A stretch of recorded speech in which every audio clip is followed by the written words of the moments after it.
Boxing at the Chase, the opening bout, a one fall with a 10-minute time limit. Introducing from Green Bay, Wisconsin, weighing 239 pounds, Chris Curtis.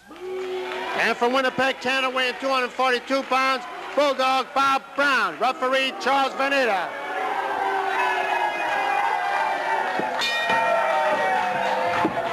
The crowd is noisy, and that's normal when Bulldog Bob Brown gets into a ring. A lot of barking, a lot of booing as Brown squares off with Chris Curtis, and Curtis quickly scores with an arm drag. Brown not too happy about being tossed in his first offensive thrust. He's caught again with the arm drag by Chris Curtis. Brown squirms across the mat, but could not get to the ropes, and Curtis pours on the pressure with the arm bar. Body drop, or rather an elbow drop really into the shoulder. Really the body and the elbow both scoring into the bicep and the shoulder of Bulldog Bob Brown. Chris Curtis in command. Brown applies pressure underneath the chin of Curtis. A chop to the chest. Curtis still hangs on with the arm bar. Curtis stretching out that arm. The more he can extend it and twist it, the more pain Brown will be feeling, and that knee drop doesn't help matters any for Bulldog Brown. Once more an arm drag by Curtis, and Brown is back on the canvas. Chris Curtis twisting the arm of Bulldog Bob Brown. Brown reaches up for the hair of Curtis, and referee Charles Venator slaps the hand of Brown away. Brown with a slash to the throat, but Curtis stays in command. Brown struggles to his knees, trying to get to his feet. It'll be much easier to counter from that position if he can get standing. Curtis, though, concentrating with the arm bar. Rather melancholy milestone coming up this Tuesday. You know, the 30th anniversary of Ray Steele's death is this Tuesday. Of course, the all-time great held the World Heavyweight Championship in 1940 and 1941.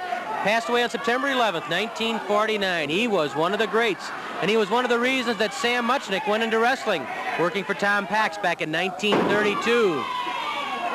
After the St. Louis Times was sold and Sam Muchnick lost his job as a sports writer for the Times, Sam had several offers in the newspaper business, both in St. Louis and in New York.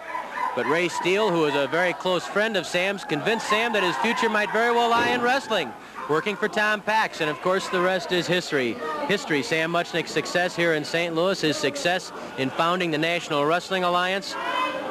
So Ray Steele really deserves a vote of thanks, not only for the tremendous wrestling he provided in the 20s, 30s, and early 40s, but also for convincing Sam Muchnick to go into wrestling. Steele passed away 30 years ago this Tuesday. Brown with a slash to Curtis's throat. Flying mare with the help of some hair pulling by Brown, and then Brown works with the boot across the face of Chris Curtis. Front face lock by Bulldog Bob Brown, who's been doing quite a bit of sniping at the Von Erich brothers, Kevin and David, saying that it's really due to their father's influence that they've been getting so many main events.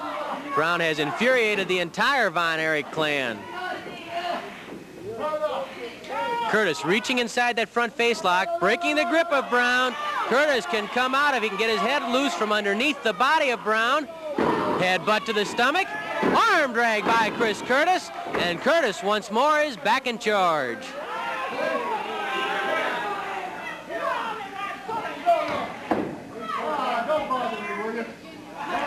Referee Charles Venator asked Bulldog Brown if he wants to give up, and Brown told Venator, "Don't bother me." Takes a lot to ring a concession from Bulldog Bob Brown. He's a tough, scrappy worker. Hard to beat, hard to get a concession from.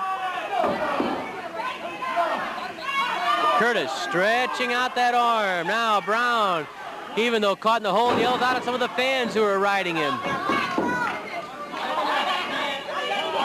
Chris Curtis with an arm bar. Curtis, a native of Wisconsin, been doing most of his wrestling throughout the Midwest since he turned professional about a year and a half ago. Doing pretty well.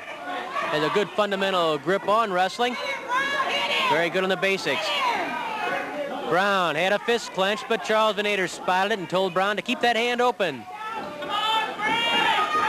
Brown's hand finds its way to the windpipe of Curtis. Brown strangling Curtis, but at the same time, He's pulling the tights, and that's what Venator spotted. Now, Charlie Venator trying to catch up with Brown, who's breaking rules right and left. Venator warns Brown.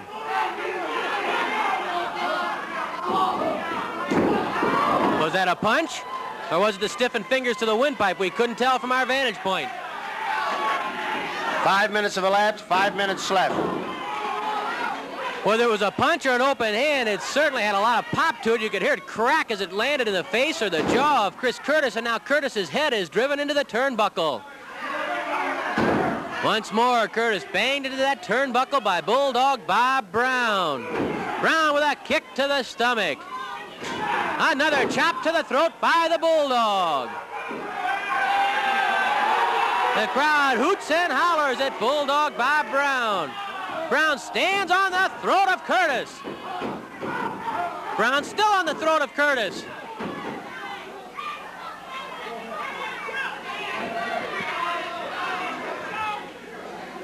Curtis slow coming to his feet, gasping for wind. A double chop to either side of the neck by Bulldog Brown.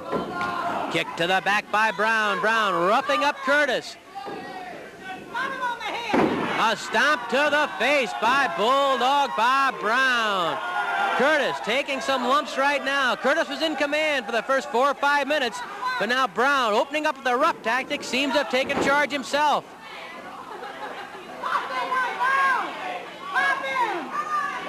Brown whips Curtis across the ring and into the buckles. Brown charges in and misses with an attempt at the flying tackle.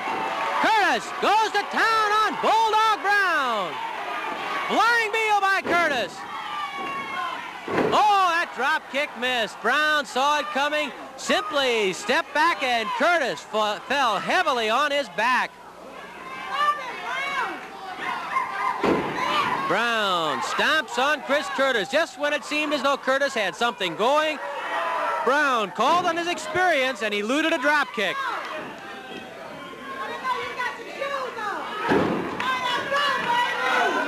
3 minutes left, 3 minutes. 3 minutes remain in the curtain raiser between Bulldog Bob Brown and Chris Curtis. Brown hoists Curtis, backbreaker. The backbreaker by the Bulldog. Brown smiling now after Curtis missed that drop kick. He was hurting, and Brown's not helping the situation any for Curtis. A second backbreaker by Bulldog Bob Brown. Brown takes to the air, leg drop, catching him across the jaw. The leg drop across the jaw of Chris Curtis. And there is the count of 3. Bulldog Bob Brown, the winner. After a pair of backbreakers followed by the leg drop, that landed across the jaw of Chris Curtis, and that really provided the finishing touches. Here's ring announcer Mickey Garagiola. In 7 minutes and 29 seconds with the leg drop, the winner, Bulldog Bob Brown.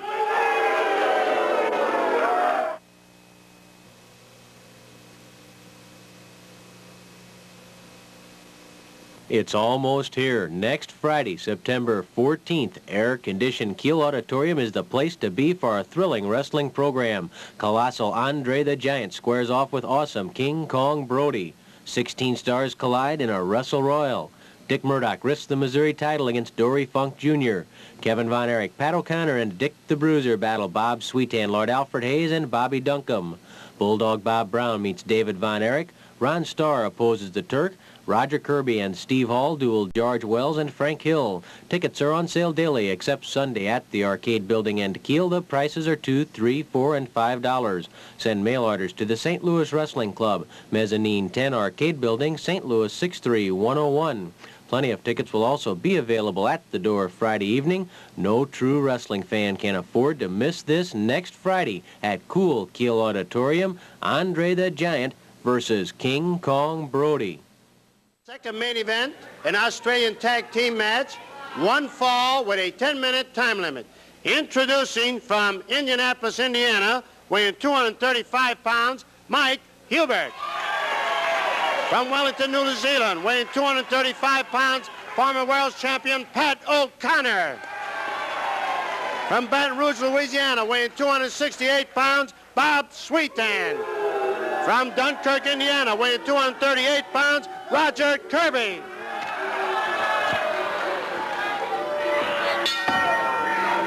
Mike Huber and former world champion Pat O'Connor take on Bob Sweetan and Roger Kirby, the second main event today. Huber and Kirby circle. Huber ducks underneath the first grasp of Roger Kirby.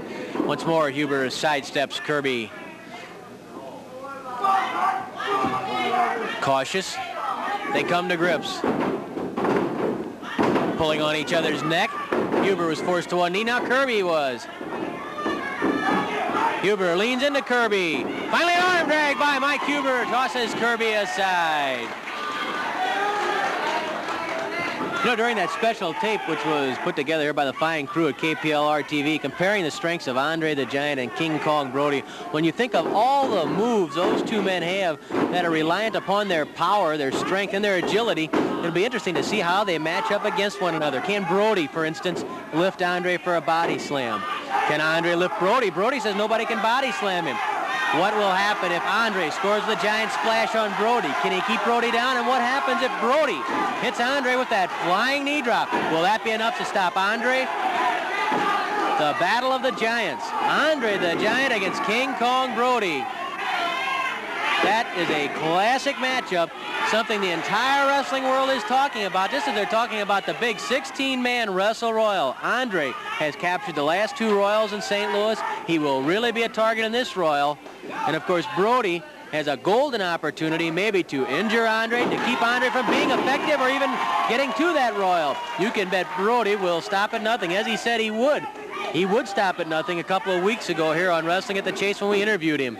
He was wild that day talking about the match with Andre. Think how wild he'll be when the bell rings and it's Andre the Giant versus King Kong Brody. Good fireman's carry by Roger Kirby. Huber muscles his way out. Tag made to Bob Sweetan. Kirby hangs on to Huber for Sweetan, and Sweetan bangs a fist off the side of Mike Huber. Sweetan pounding on Huber. Sweetan tossed to the ropes by Huber. Flying tackle. Huber's waiting with a hip toss. Arm drag. Mike Huber pulled back by Sweetan, who grabbed the hair. I don't think the referee saw it. He was trying to get in position to count the shoulders of Sweetan when Sweetan reached up. Love that slow motion insert too of that side suplex from Starr. Starr probably has the best side suplex I think I've ever seen. I can remember Danny Hodge using it. Bobo Brazil uses it. But Starr really seems to have mastered the balance necessary to yank that man back. And remember, Starr won that big Wrestle Royal in San Francisco, so he's experienced in Wrestle Royals. And Starr is one of just many to watch in that 16-man Royal coming up here in St. Louis. Plus the Missouri title on the line. Dick Murdoch risking the state crown against Dory Funk Jr., who held the World Heavyweight Championship more than 4 years, who held the Missouri crown, and in fact who won the Missouri title from none other than Harley Race, the current world champion. Bear hug by Kirby, and Kirby drives Huber into Sweetan's knee.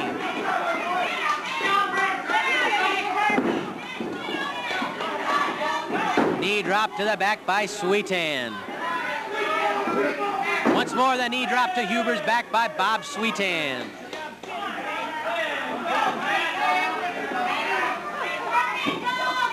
Sweetan and Kirby have made several tags, but Huber has been unable to tag O'Connor.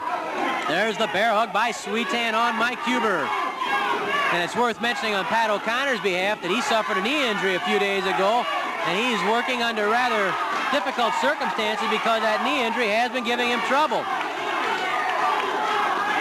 Huber almost belted his way out of the bear hug. Sweetan grabs the tights and tries to maneuver Huber back to the corner where Sweetan can tag Kirby. Kirby comes up from behind Huber. The bear hug by Kirby, and Kirby, very powerful, lifts Huber off Huber's feet. Huber flailed away with forearms. And now a fist. Bangs the ears, and finally Kirby has to drop Huber, but Huber's definitely in the wrong corner as far as he's concerned. Benader keeps Sweetan back, so does Lee Warren, but Huber couldn't get away. 5 minutes have elapsed, 5 minutes left. 5 minutes remain. Huber spun away from O'Connor. O'Connor reaching out, trying to make a tag. Huber, Kirby, trading blows. Tag is made to Pat O'Connor. Sweetan, though, was being chased to the corner, and I don't think the referee saw it. No! The referees were doing something the fans wanted them to do, chase Sweetan out of the corner, and because of that, neither referee saw the tag made from Huber to O'Connor. The crowd's in an uproar, but they'd have been just as much in an uproar if the referees had let Sweetan come to clear across the ring to help Kirby. It was a no-win situation for the officials. And it was a no-win situation for Mike Huber. He's tossed to the ropes by Sweetan. Oh, hard forearm smash to the solar plexus. Flying elbow drop by Sweetan, but Huber's leg is on the ropes. There will not be a pin here. Sweetan works with a boot across the forehead of Mike Huber. And then Sweetan lifts Huber. Kirby brings up a foot and drives that boot into the stomach of Huber. Huber trying to get to Pat O'Connor. Here comes Kirby. Kirby working on the stomach of Huber, but Huber refusing to quit. Huber and Kirby trade blows. At Huber, this won't quit, and O'Connor urges on his partner. Down goes Kirby. Huber dives to O'Connor, and here comes the Irishman. Kirby backs into the corner. O'Connor goes to work on his stomach, and then the hard right cross by O'Connor. O'Connor whips Kirby into the buckle, flips him up and over. Here comes Sweetan. O'Connor spots him. Sweetan driven head first into the buckle by O'Connor, who then pounds on Kirby's face. 3 minutes left, 3 minutes. Huber gets in his legs from outside the ring. O'Connor blasts Kirby in the face again. The sleeper hold by O'Connor on Kirby. Here comes Sweetan, and Sweetan kicks O'Connor right in the rib cage. Kirby whipped to the rope. Nearly hits the referee, and Kirby flipped over the top by O'Connor. O'Connor goes for the pin, count of 1. And that, too, the very strong Kirby throws off O'Connor. O'Connor hurls Kirby to the ropes once more. The sleeper again as he tags Kirby coming off those ropes. Right in the middle of the ring, but there's Sweetan again. O'Connor released the sleeper before Sweetan could hit O'Connor, and O'Connor would like a piece of Sweetan. Kirby and Sweetan try to double team O'Connor, but it doesn't quite work. O'Connor butts the heads of Kirby and Sweetan together. It was almost 2 against 1. The sleeper again by O'Connor. O'Connor with the sleeper on Kirby. Sweetan sees what's happening. Warren manages to chase Sweetan out. They chase Huber out. Kirby trying to keep consciousness as O'Connor tries to cut off the blood supply to the brain. Kirby gets to his feet though, and O'Connor takes several hard smashes from Bob Sweetan outside the ring. Here comes Huber. We have 4 in one corner. Think what it'll be when there's 16 in one ring. Huber chased back by the referee. Kirby and Sweetan double teaming the former world champion. 1 minute left, 1 minute. Just a minute remaining in the second main event. O'Connor trapped by Sweetan and Kirby. Side headlock. Off the ropes comes Sweetan with a flying tackle. O'Connor rolls, catches another flying tackle. O'Connor moves behind Sweetan. Reverse rolling cradle. This could be it, but Sweetan gets away. O'Connor behind Sweetan with the sleeper. O'Connor with the sleeper on Sweetan. Sweetan thrashing about, trying to get to his corner where he can tag Kirby. And does so. Kirby charges. O'Connor runs right into the sleeper again. O'Connor now with the sleeper on Kirby. Sweetan too groggy to do much good, helping Kirby. It's pretty much up to Kirby right now. Sweetan still in the corner trying to regain his bearing. Time running out. O'Connor trying to put Kirby away. Sweetan trying to get in there. Hubert comes in to help. There's the bell. The time limit has expired. Kirby held on. Terrific display of courage and toughness by Roger Kirby, hanging on while trapped in the sleeper. This match is a draw. Here's Mick. With time running out, referee declares the match a draw.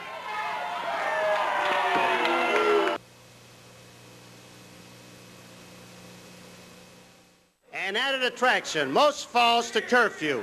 Introducing from Charlotte, North Carolina, weighing 135 pounds, Kay Roberts. From Nashville, Tennessee, weighing 138 pounds, Debbie Combs.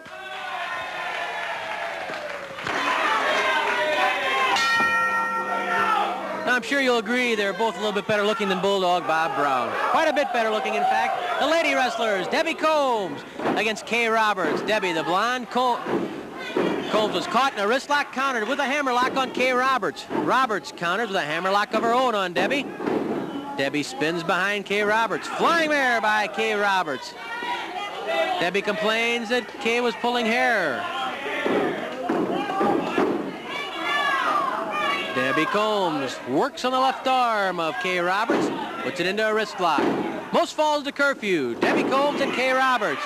No question that time that Kay Roberts pulled hair. No question for you because you were at a different angle watching on the low camera from home. You could see her pull the hair. But the referee, Lee Warren, was circling, and Kay Roberts waited until the referee was out of view. And of course, a good referee does keep moving, keep circling. 5 minutes left, 5 minutes.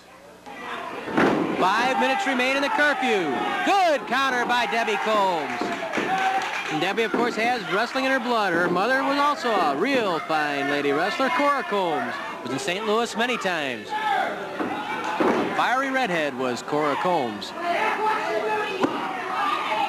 Count of two on Debbie Combs, and then comes up with a head scissors on Kay Roberts. Debbie balancing up to get extra pressure on that head scissors. Debbie Combs, a little bit the taller and a little bit the heavier of the two girls. Strong legs, that head scissors particularly effective as she bounces the head.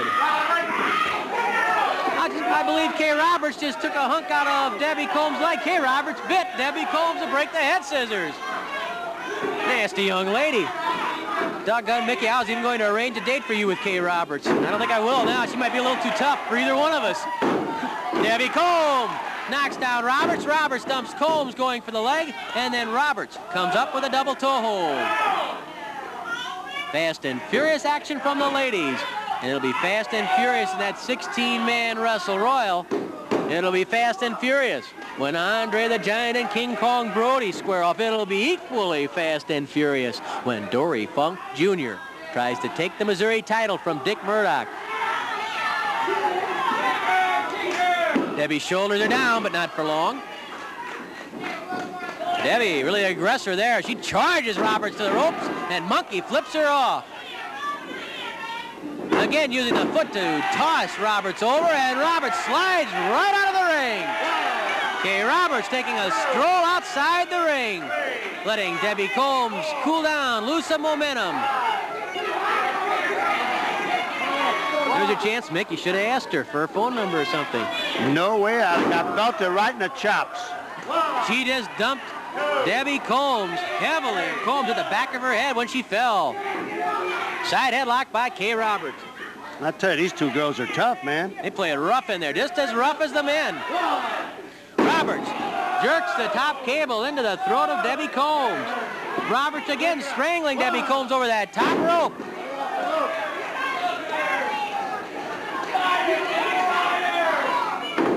Side headlock again by Kay Roberts on Debbie Combs. No falls yet. Lee Warren checking to make sure that Roberts wasn't strangling, and then Debbie Combs yanks Roberts' hair and throws her down. 2 minutes left, 2 minutes. 2 minutes remain. Step over toe hold by Kay Roberts. She tried to get a little extra leverage by pulling tights, but Combs counters, and comes up with a double toe hold on Roberts. Under 2 minutes remaining. Under 2 minutes remaining in the curfew. Been pretty evenly matched, Combs and Roberts. Roberts quite a spitfire. She kicks Combs away. She's a talkative little girl, too. She really chops him out.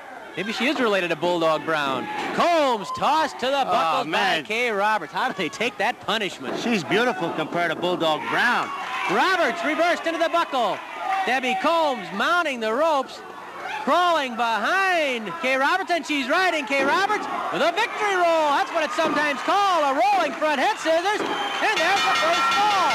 There's the first fall. And we'll check the clock, and it's the only fall. We have a winner, Debbie Combs with the victory roll. Debbie Combs mounting those ropes, coming up behind Kay Roberts. I really don't think Roberts exactly knew what was happening. She was maybe a bit befuddled, and that made it a little bit easier for Combs to ride Roberts over, catch her in that cradle that finished off the match. Here's Mickey. With time running out, the winner of the only fall and the match with the victory roll, Debbie Combs.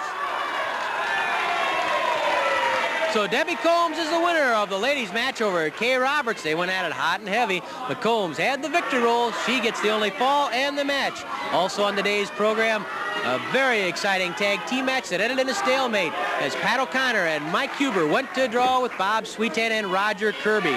Ron Starr looked very, very sharp. It's easy to see why he's getting a lot of headlines and a lot of main events. Starr took the measure of Steve Hall, and in the curtain raiser, Bulldog Bob Brown used a pair of backbreakers and a leg drop to finish off Chris Curtis. Plus, we had a special look at Andre the Giant and King Kong Brody, two true titans of wrestling. Brody, as big as he is, gives away size to Andre. That will be quite a Donnybrook. And be sure you're on hand again here next weekend for more Wrestling at the Chase.